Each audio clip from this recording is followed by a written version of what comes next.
Bonjour à toutes et tous, je vais donc vous parler du traitement des leucémies myélomonocytaires chroniques en vous parlant notamment des résultats récents des essais du GFM et des perspectives dans le domaine. Voici mes liens d'intérêt. Le GFM a reçu des financements de Novartis et de Janssen qui ont trait à la présente présentation. Donc vous le savez, les LMMC, leucémies myélomonocytaires chroniques, sont désormais reconnus par les classifications OMS comme des entités appartenant au groupe des formes frontières, SMD, SMP, ne sont plus stricto sensu rattachés au syndrome myélodysplasique, ce qui a des conséquences en termes d'inclusion dans les essais cliniques internationaux et de validation des critères de réponse. Voici un rappel des critères diagnostiques OMS. Je vous rappelle que la monocytose chronique, qui est un signe cardinal du diagnostic, doit être définie à la fois en valeur absolue et en valeur relative, que la monocytose médulaire ne joue pas de rôle diagnostique, qu'il faut bien entendu exclure les syndromes myéloprolifératifs classiques et notamment la leucémie myéloïde chronique avant d'évoquer une LMMC, et que le compte des blastes doit inclure les promonocytes. Alors, l'OMS a repris la distinction classique établie par le groupe FAB entre LMMC myéloproliférative et myélodysplasique en fonction simplement d'un seuil de globules blancs fixé à plus ou moins de 13 000 et a proposé en plus une classification non plus en 2 mais en 3 catégories de l'MMC qui vous sont rappelées ici 0, 1, 2 en fonction de la blastose sanguine et médulaire. Sur des séries rétrospectives, il a été possible parfois, mais pas tout le temps, de valider l'impact pronostique de cette classification sur la blastose, LMMC 0, 1, 2, alors que la valeur pronostique de la leucocytose, en utilisant donc ce seuil de 13 000 pour différencier les formes dysplasiques et prolifératives, elle est constamment validée avec un moins bon pronostic pour les formes prolifératives. Prenez bien en garde le fait que la LMMC se distingue aussi maintenant des SMD par le fait qu'elle dispose de sa propre classification cytogénétique. À vrai dire, il en existe même 2. Je vais me concentrer sur la classification proposée par des collègues européens, en l'occurrence une équipe espagnole, qui a comme particularité de reconnaître comme une entité de mauvais pronostic les formes avec trisomie 8. Et il y a donc de ce fait maintenant un certain nombre de scores pronostiques dédiés au LMMC qui ont été publiés depuis maintenant 8 ans environ, qui ont tous la particularité de disposer de cohortes de validation externe. Donc ce sont tous des scores assez solides qui ont des puissances pronostiques équivalentes sans qu'aucun n'impose sa supériorité. Parmi eux, il convient de noter le CPSS qui est le pendant de l'IPSS pour les LMMC, qui a l'immense avantage au quotidien de ne pas reposer sur le statut mutationnel. Il en existe une version à droite sur la diapositive dite CPSS moléculaire qui rajoute aux variables du CPSS, blast, leucocytose, dépendance transfusionnelle en rouge et risque cytogénétique, le statut mutationnel de 5 gènes. Le GFM avait proposé sa propre classification qui utilisait des critères cliniques simples et le statut ASXL1 et la Mayo Clinic en avait également proposé. Ce qui est important, c'est qu'il faut savoir traiter les LMMC avant qu'elles ne se transforment. Il y a 20 à 25% des LMMC qui se transforment et le pronostic des LAM post-LMMC reste extrêmement défavorable et n'a pas été modifié par les innovations thérapeutiques récentes et notamment un meilleur recours à l'allogreffe. Lorsque je vois un patient porteur de LMMC et que je réfléchis à la décision thérapeutique, j'essaye de tenir compte de 2 critères qui se recoupent en partie mais pas complètement. D'abord, est-ce que le malade est à haut risque ou à bas risque ? Pour le restant de cette présentation, je vais vous proposer de regrouper les malades par analogie avec ce qu'on fait dans les SMD en risque CPSS faible ou intermédiaire 1 d'un côté, LMMC qu'on va dire de faible risque, et intermédiaire 2 à élevé, malade on va dire de haut risque. Une fois encore, le CPSS est très pratique au quotidien, mais il n'est pas supérieur aux autres scores proposés, notamment par le GFM. Donc, on va tenir compte du risque et on va tenir compte des symptômes prédominants, plutôt les cytopénies dans les formes myélodysplasiques de la maladie, plutôt les signes généraux et la myéloprolifération dans les formes prolifératives évidemment. Alors, Pour les formes myélodysplasiques de LMMC, les attitudes thérapeutiques sont peu ou prou celles que l'on a dans les syndromes myélodysplasiques. Je vais faire un focus sur la thrombopénie qui est assez fréquente dans les LMMC, qui est souvent multifactorielle avec parfois une composante périphérique immunologique qu'il ne faut pas négliger. Et le GFM avait conduit un essai de phase 2 multicentrique qui inclut 30 LMMC 0, donc sans excès de blast, des malades de bon pronostic, hormis la thrombopénie, qui en elle-même est un facteur de mauvais pronostic. Et ces patients recevaient une escalade de dose d'L-Thrombopag. Florence Rabian va présenter cette année à la SH une actualisation des données complètes de cet essai, dans lequel nous avons observé une réponse au sens IWG chez 2 tiers des malades, donc un taux de réponse très intéressant, mais une durée médiane de réponse limitée dans le temps, autour de quelques mois, 3 mois en médiane. De façon intéressante, ces malades qui ont souvent des mutations de mauvais pronostic type mutation de Runxin répondent tout aussi bien que les autres à l'L-Thrombopag. Son efficacité n'est donc absolument pas cantonnée aux thrombopénies périphériques satellites de LMMC. Donc l'L-Thrombopag, c'est un traitement qui est, à condition qu'il soit escaladé progressivement, en commençant à 50 mg par jour et en augmentant prudemment la dose, en surveillant la leucocytose et le bilan hépatique, un traitement qui est très intéressant pour passer un cap de quelques mois, mais pas pour tenir au long cours une thrombopénie. Donc si vous avez un patient qui est thrombopénique et qui est dans une phase hémorragique ou qui a une chirurgie qui doit être programmée, le recours à l'L-Thrombopag peut être envisagé. Dans les formes de haut risque myélodysplasique, vous savez qu'on a une AMM pour l'azacitidine. De façon ironique, il faut voir que cette AMM repose sur un tout petit nombre de LMMC qui étaient inclus dans l'essai pivotal des SMD. Et donc, il est le plus souvent, les AMM dans les LMMC relèvent de la stratégie, on va dire, du passager clandestin dans des essais myélodysplasiques. Alors, c'est le traitement finalement des LMMC myéloprolifératifs qui est le moins fermement établi dans le marbre. Tout d'abord, ce qui était gênant, c'est qu'on ne disposait pas, ou pas de façon consensuelle, de critères de réponse qui tiennent compte à la fois des signes dysplasiques et des signes prolifératifs chez ces patients. Un groupe de travail auquel le GFM a contribué, groupe de travail international, a proposé des critères de réponse qui sont en gros du bon sens, à la fois tenir compte de la correction des cytopénies, notamment de la dépendance transfusionnelle et de la rémission médulaire, comme on a l'habitude de le faire dans les SMD, mais tenir compte également de la correction des signes généraux, des localisations extramédulaires et notamment de la splénomégalie, de la correction de la leucocytose et de la monocytose pour considérer qu'une LMMC est en réponse complète. Le GFM avait conduit un travail rétrospectif que nous avions publié il y a quelques années pour montrer que cette classification était assez bonne pour identifier des réponses cliniquement pertinentes dans des LMMC traités par hypométhylant, à l'exception de l'équivalent des améliorations hématologiques qui dans les LMMC s'appellent maintenant les bénéfices cliniques, qui eux ne se traduisaient pas, malgré leur nom, en un avantage de survie. Donc des critères de réponse qui sont validés, qu'il va falloir apprendre à utiliser parce que notamment ils sont un peu plus généreux que les critères IWG 2006 et donc les taux de réponse évalués selon ces critères seront volontiers plus intéressants que ceux qu'on aurait pu obtenir avec des critères IWG SMD classiques. Alors au fond, quels sont nos objectifs thérapeutiques dans les LMMC myéloprolifératifs? D'abord, on voudrait évidemment guérir la maladie, on sait qu'elle est globalement de mauvais pronostic et se pose la question de la place de l'allogreffe. Il y a des recommandations qui ont été publiées à l'échelle européenne et le GFM a été impliqué dans cet effort. Il s'agit pour l'essentiel de recommandations qui sont basées sur des consensus d'experts. Le niveau de preuve reste assez insatisfaisant avec beaucoup de séries rétrospectives qui montrent que l'allogreffe reste quand même grévée par un taux très significatif de mortalité non associée à la rechute et un taux de rechute tout à fait significatif de l'ordre de 1 tiers, 1 tiers, 1 tiers.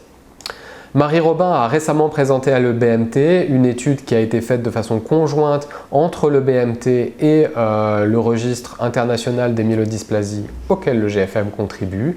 Étude qui corrobore avec différentes méthodologies statistiques les recommandations faites par l'ELN, mais également l'attitude courante dans les myélodysplasies, à savoir de préconiser l'allogreffe précoce chez les patients qui ont un risque élevé, ici un CPSS intermédiaire 2 ou élevé, et de différer cette allogreffe lorsque le CPSS est faible ou intermédiaire 1. Ce sont des résultats qui n'ont pas encore été publiés dans leur phase définitive et il faut toujours prendre attention à ce type d'analyse qui sont des analyses rétrospectives dans laquelle évidemment il n'y a eu aucune randomisation de l'allogreffe évidemment. Alors, une fois qu'on a considéré qu'un malade était éligible à l'allogreffe, se pose toujours la question de savoir comment l'amener entre guillemets à l'allogreffe dans les meilleures conditions. Il y a quelques données dans l'LMMC qui suggèrent, à l'instar des SMD, qu'il est préférable d'avoir recours à des hypométhylants, mais là aussi étude rétrospective avec de nombreux biais. Chez les patients qui constituent la majorité de nos patients qui ne sont pas candidats à l'allogreffe, on a évidemment envie de reculer le plus possible la progression vers la LMMC. On a eu tendance à utiliser les hypométhylants avec des études nombreuses, souvent rétrospectives, parfois quelques études prospectives de phase 2. Peu ou prou, elles disent toutes que le taux de réponse selon les critères IWG SMD est d'environ 50%, avec 20-25% c'est la fourchette haute de rémission complète.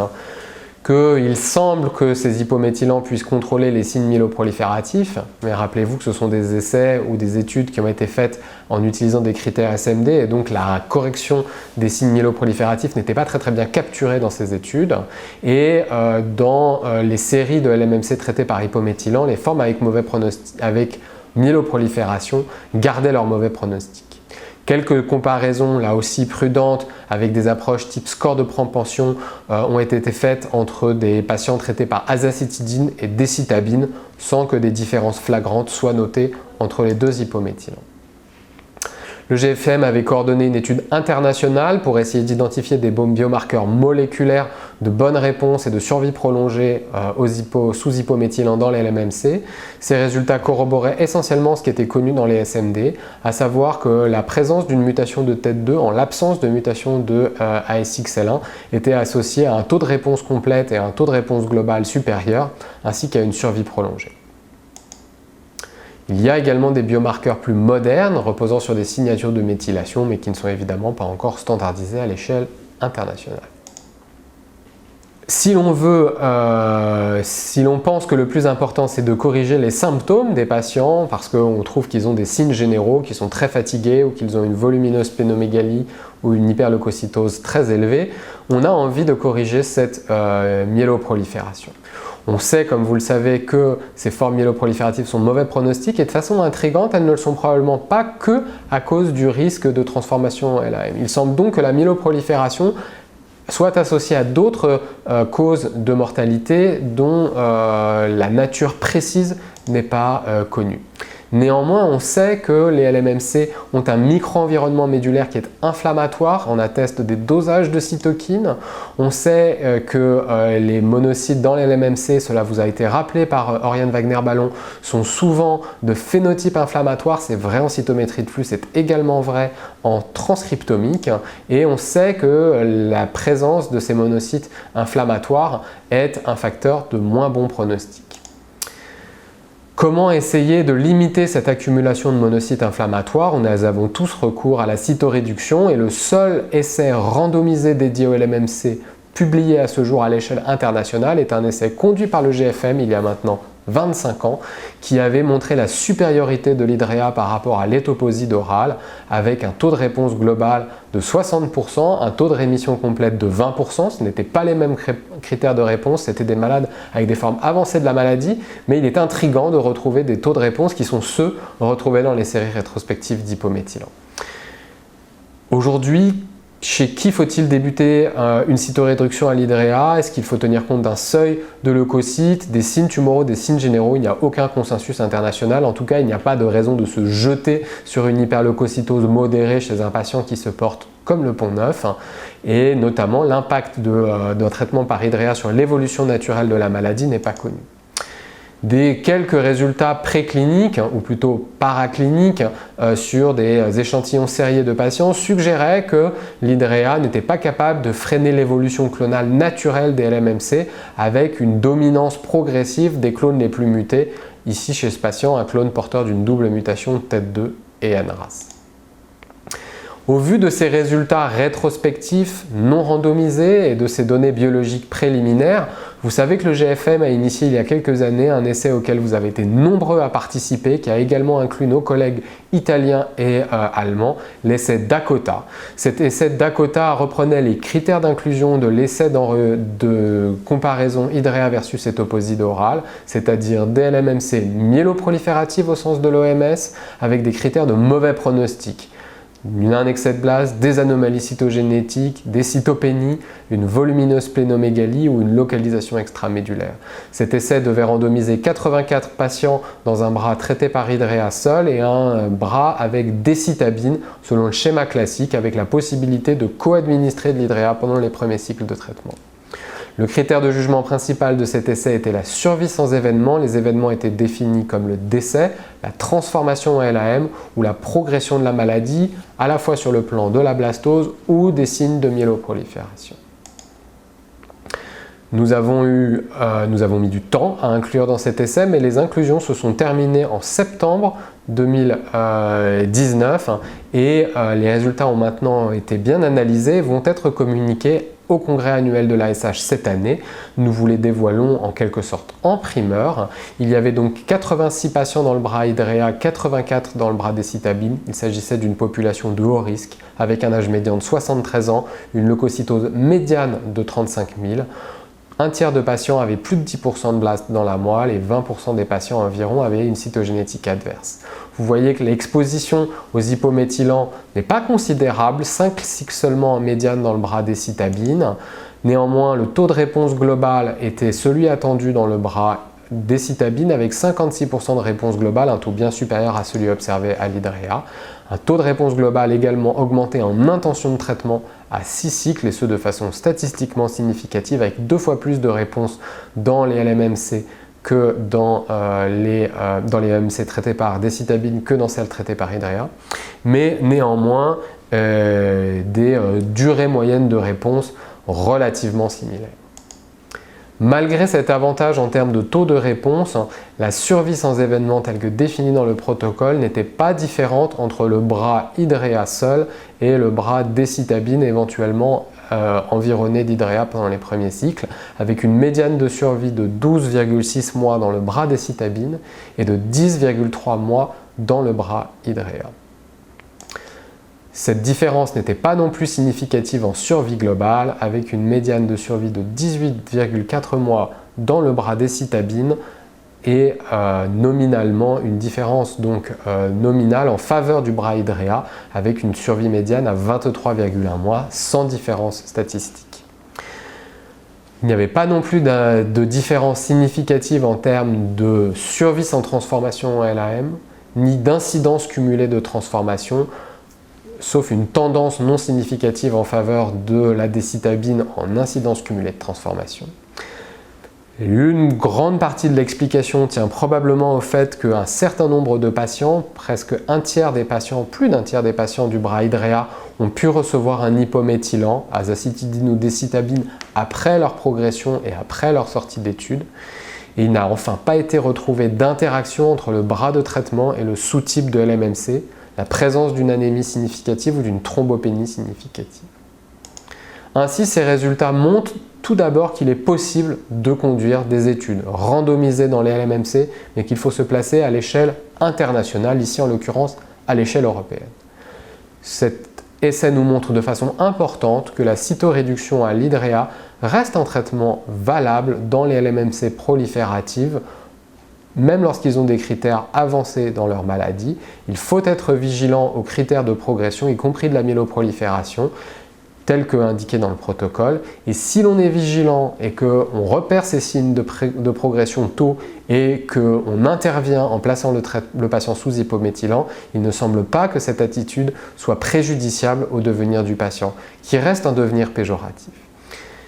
On a un taux de réponse supérieur avec la décitabine en monothérapie, ça ne se traduit pas encore en bénéfice de survie, cela signifie donc qu'il faut aller chercher des meilleures combinaisons que la décitabine seule. Cela nous conduit donc à vous présenter le projet actuel conduit par le GFM, donc cette fois-ci à l'échelle nationale et plus internationale. On sait que les monocytes dans les LMMC sont globalement plutôt dépendants de la protéine anti-apoptotique MCL1. Néanmoins, des travaux préliminaires de l'équipe d'Eric Solari suggèrent que les cellules souches leucémiques de LMMC sont elles bel et bien dépendantes de BCL2.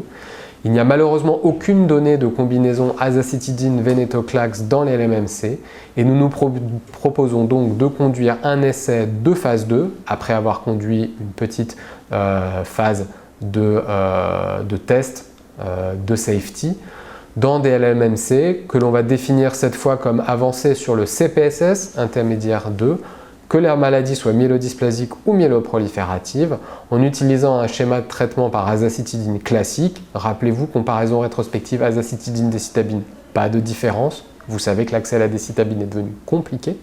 Et un schéma de venetoclax inspiré des essais en cours dans les SMD, avec une escalade de dose sur 3 jours jusqu'à 400 mg par jour et une exposition au venetoclax 2 semaines sur 4. Nous serons très attentifs dans cet essai à la cytoréduction pour que les malades commencent l'exposition au venetoclax en étant peu prolifératif et en s'encadrant de mesures de rigueur lors du premier cycle qui devra être administré en conditions hospitalières pour bien se prémunir de tout risque de syndrome de Lees qui mettrait en danger le patient. L'objectif principal de cet essai sera la réponse globale définie cette fois selon les critères internationaux pour les SMD et SMP. Nous vous tiendrons évidemment au courant dès que cet essai sera finalisé. Il est encore en cours d'élaboration à l'heure où je vous parle. Enfin, nous espérons tous des nouvelles cibles thérapeutiques dans les LMMC. Nous connaissons bien maintenant l'activation aberrante du récepteur du GM-CSF qui est responsable de la myéloprolifération chez un certain nombre de patients. Nous connaissons les résultats anciens et assez décevants des inhibiteurs de farnésyltransférase. Plus récemment, des expériences ont été rapportées avec des inhibiteurs de MEK dont on sait, comme dans les tumeurs solides, qu'ils sont peu efficaces en monothérapie. Et enfin, des résultats stimulants ont été proposés avec l'inhibition de JAK2, peut-être intéressant pour contrôler les signes généraux chez ces patients, à l'instar des myélofibroses, et plus récemment en utilisant une IL-3 couplée à la toxine botulinique, donc le tagrazofusp, le traitement des leucémies à cellules dendritiques, qui semble donner également des réponses dans les LMMC, dont on sait qu'elles expriment fortement le CD123, même si l'expression n'est pas aussi forte que dans les LA à cellules dendritiques. Enfin, tout récemment, une phase 1 d'un inhibiteur du GM-CSF et non pas du récepteur a été proposée avec des résultats qui sont modestes en monothérapie, mais une molécule à surveiller. Je vous remercie de votre attention et je me dois évidemment de remercier l'ensemble des collaborateurs, des investigateurs du GFM et du groupe européen EMSCO auquel le GFM participe, le groupe de biologie du GFM, Jean Goasguen, notre cytologiste, Michaela Fontenay qui coordonne ce groupe, Oriane Wagner-Ballon, Eric Solari et son équipe de recherche à l'INSERM, les statisticiens de l'équipe de Sylvie Chevret à l'hôpital Saint-Louis et l'ensemble évidemment des arcs coordinateurs et de la supervision du GFM, ainsi que nos collaborateurs en Europe et ailleurs dans le monde. Je vous remercie de votre attention.